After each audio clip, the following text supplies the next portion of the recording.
नमस्कार। निशुल्क ज्योतिष परामर्श केंद्र में आप सबका स्वागत है। आज दिनांक 17 अप्रैल 2025 गुरुवार। जैसा कि हमारा सूर्य गोचर प्रभाव पर चर्चा चल रही है और हमने आपको 4 महीने पहले ही बता दिया था कि सूर्य ने जिस दिन 14 जनवरी 2025 को मकर राशि में प्रवेश किया था, तभी से आपको इसका प्रभाव, जो कि 30 मार्च 2025 को ग्रहों का गोचर हुआ है, उसका प्रभाव प्राप्त होना शुरू हो गया होगा। संकेत मिलने शुरू हो गए होंगे। आप लोगों ने उन संकेतों पर गौर किया अथवा नहीं। जैसा कि हम जानते हैं कि सूर्य ब्रह्मांड में ग्रहों का राजा है और सूर्य ने 14 अप्रैल 2025 को मेष राशि में प्रवेश किया है। मेष राशि सूर्य के लिए उच्च स्थान है, उच्च राशि है। सूर्य जो कि ऊर्जा का कारक ग्रह है। सूर्य हमारी आत्मा है, परमात्मा है, पिता है, गुरु है, अधिकारी है, अर्थात ऑथोरिटी। और ऑथोरिटी जब उच्च की होती है तो सबसे पहले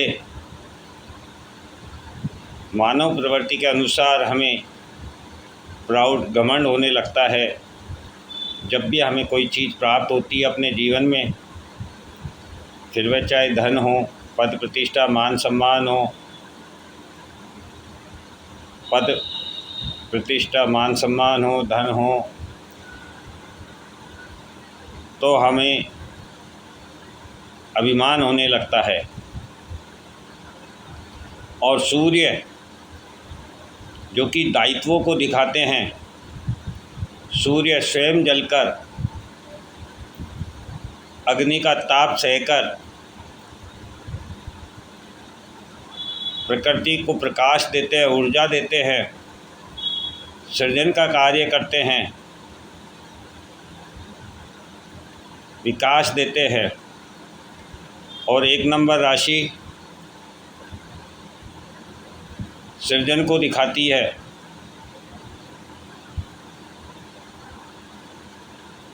किंतु यहाँ जो ऊर्जा है वह यदि अनियंत्रित हो जाए तो वह विनाश का कारण भी बनती है। तो हमें यही समझना होगा कि किसी भी प्रकार से मिलने वाले धन, यश, कीर्ति, पद, प्रतिष्ठा, मान सम्मान, लाभ, अधिकारों को लाइबिलिटी माने, दायित्व माने और उस पद के प्रति, उस धन के प्रति, उस सम्मान के प्रति अपने दायित्वों का निर्वाह करे, तो निश्चित रूप से ये सूर्य आपको शुभ फल प्रदान करेंगे। क्योंकि सूर्य की ऊर्जा को सहन करने, बर्दाश्त करने की क्षमता हर किसी में नहीं होती। जिस प्रकार से नया नया धन, पद, प्रतिष्ठा, मान सम्मान जब व्यक्ति को प्राप्त होता है तो वह स्वयं को राजा समझने लगता है और अभिमान वशीभूत वह लोगों से जो दुर्व्यवहार करता है, उसी का परिणाम होता है कि लोग उससे द्वेष, ईर्ष्या करने लगते हैं, उसके शत्रु हो जाते हैं और उसे हानि होती है। और यदि हम प्रकृति प्रदत्त किसी भी धन, पद, प्रतिष्ठा, मान सम्मान, यश, कीर्ति, सम्मान का दायित्व समझते हैं और अपने दायित्वों का निर्वाह धर्म के अनुसार करते हैं, बिना भेदभाव के करते हैं, सभी को समान समझते हैं, तो निश्चित रूप से सूर्य आपको शुभ फल प्रदान करता है। हमारी कन्या राशि तक की चर्चा हो चुकी है। आज हम तुला लग्न राशि से लेकर धनु लग्न राशि तक 3 राशियों की चर्चा करेंगे। तुला लग्न या तुला राशि से 11वें भाव के स्वामी होकर 7वें भाव में जब गोचर करेंगे सूर्य, तो 7वां भाव हमारे पार्टनर का होता है। हमारे कर्म स्थान से 10वां भाव होता है, कर्म के भी कर्म का होता है। अर्थात सूर्य यहाँ बताना चाहते हैं तुला राशि तुला लग्न वालों को, आप अपनी इच्छाओं को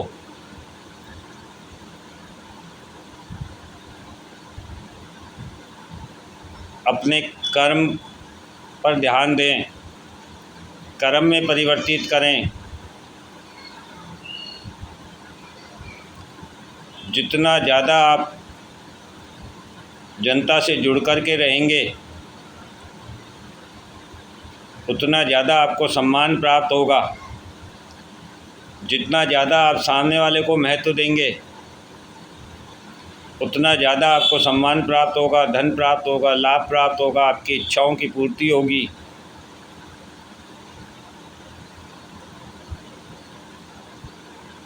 और यदि आप अभिमान वशीभूत सामने वाले को तुच्छ समझेंगे, कुछ सीखने का प्रयत्न नहीं करेंगे, झुकने का प्रयत्न नहीं करेंगे, जुड़ने का प्रयत्न नहीं करेंगे, तो आपको विपरीत प्रभाव प्राप्त होंगे।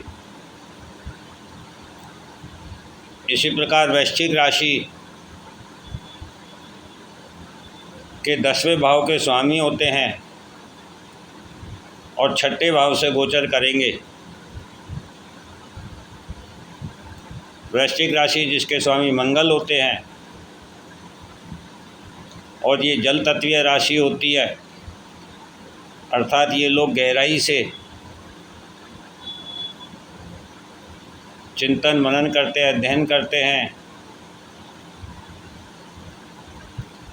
और 10वां भाव कर्म का होता है और 6ठा भाव सेवा का होता है। यदि ये सेवा भाव से अपना कर्म करेंगे तो निश्चित रूप से इनके कर्म में, इनके सुखों में वृद्धि होगी।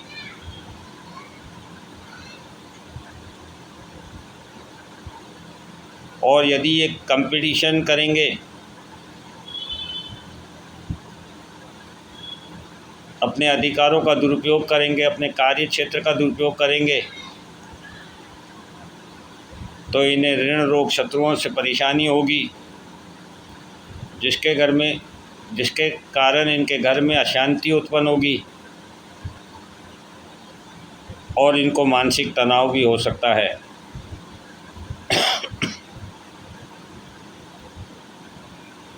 इसी प्रकार से धनु राशि और धनु लग्न वालों के 9वें भाव के स्वामी होकर के 5वें भाव से गोचर करेंगे।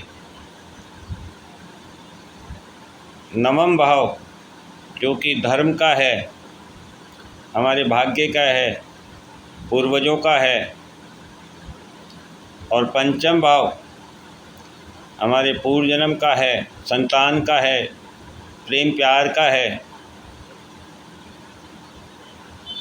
तो धनु राशि वाले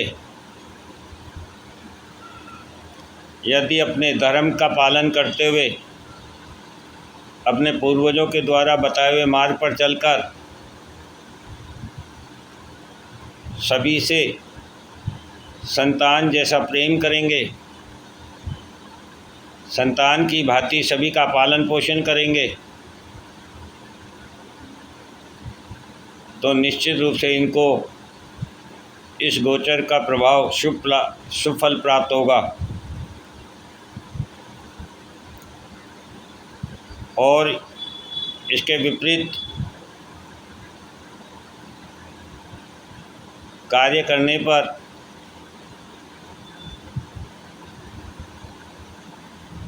इनके भाग्य में बाधा उत्पन्न होगी, इनके संतान के भाग्य में बाधा उत्पन्न होगी, इनके प्रेम और प्यार में बाधा उत्पन्न होगी, संतान से इनके विच्छेद हो सकते हैं, पेट में अग्नि का ताप बढ़ सकता है, पेट की शिकायत हो सकती है। इस प्रकार से धनु लग्न राशि वालों को इस सूर्य गोचर का प्रभाव प्राप्त होगा।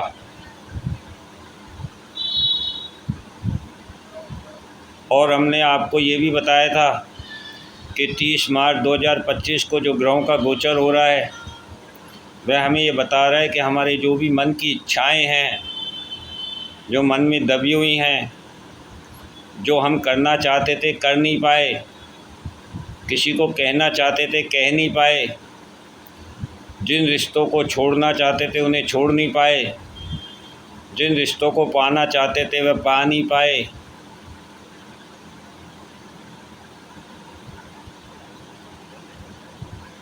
तो आप तर्क वितर्क छोड़कर अपने मन की सुनिए, मन के अनुसार कर्म कीजिए, तो आपको इस 30 मार्च 2025 के ग्रहों के जो गोचर हुआ है इसका शुभ फल प्राप्त होगा। और सूर्य के गोचर प्रभाव से भी हमें यही शिक्षा प्राप्त होती है, क्योंकि सूर्य जब हमें किसी भी प्रकार के सुख सुविधा साधन उपलब्ध कराते हैं, फिर वह चाहे धन हो, पद प्रतिष्ठा, मान सम्मान हो, तो उसका उपयोग और दुरुपयोग दोनों हमारे मन के द्वारा किए जाते हैं। और मन को यदि हमने समझ लिया होता, मन के अनुसार कार्य किया होता,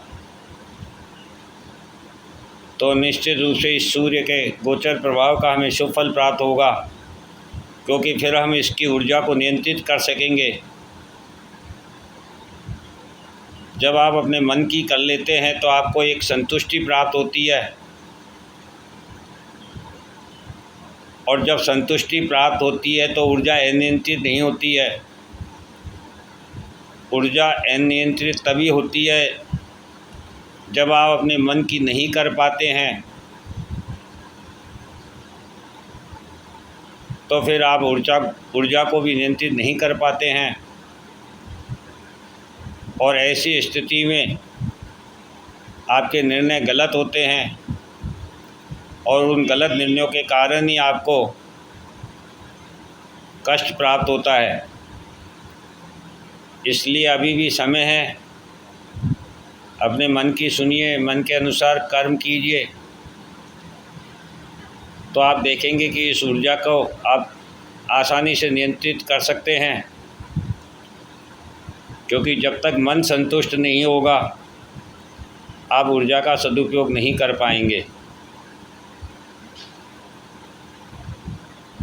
इस प्रकार से